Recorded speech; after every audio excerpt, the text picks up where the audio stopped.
ബൂബുന്ന് എവിടെ വന്നേന്ന് പറഞ്ഞു കൊടുക്കും. എവിടെ ബീച്ചില് ഫുഡ് കഴിക്കാൻ വന്നയാന്ന് പറ. എവിടെ ഫുഡ് കഴിക്കാൻ വന്നയാന്ന് പറ. അരിക്കലോ?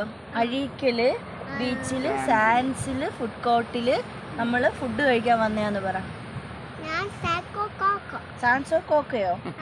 എവിടെ ഒന്ന് പറഞ്ഞു കൊടുത്താലേ അവർക്ക് ഫുഡ് കഴിക്കാൻ വരാൻ പറ്റത്തുള്ളൂ. ഇനി നല്ല ഫുഡാണ് ഇവിടെ, നല്ല സൂപ്പർ ഫുഡ്. ബീഫ് ഫ്രൈയും ചട്ടിച്ചോറും ഒക്കെ സൂപ്പറാണെന്ന് പറഞ്ഞോട്. കുഞ്ഞെന്തോ കഴിച്ചേ?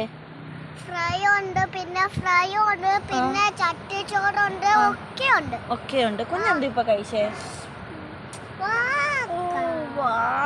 സൂപ്പർ. എന്നിട്ട് കുഞ്ഞെന്തോ കഴിച്ചെന്നൂടെ പറ. ചിക്കൻ ബിരിയാണി ഇല്ലയോ? ഇന്നലെ കല്യാണത്തിന് പോയിട്ട് സദ്യയുടെ ടൈമില് കുഞ്ഞ് ചിക്കൻ ബിരിയാണി കഴിച്ചു. അപ്പൊ ഇന്ന് ചിക്കൻ ബിരിയാണി കഴിച്ചോ? ഇഷ്ടപ്പെട്ടോ ചിക്കൻ ബിരിയാണി? അപ്പൊ എല്ലാരോടും വന്ന് കഴിക്കണം. സൂപ്പർ ഫുഡാന്നൂടെ പറ. Super food. കഴിക്കാൻ പറയണം എല്ലാരോടും. ഓക്കെ, കഴിക്കാൻ പറയില്ല ഇയാള് പറ. അപ്പൊ ഓക്കെ, ബൈ ബൈ. ഒരു ഉമ്മ കൊടുത്തേക്ക് എല്ലാവർക്കായി. ഓക്കെ, ഇനി അടുത്ത വീഡിയോ വരാന്ന് പറ. ഓക്കെ. ഓക്കെ.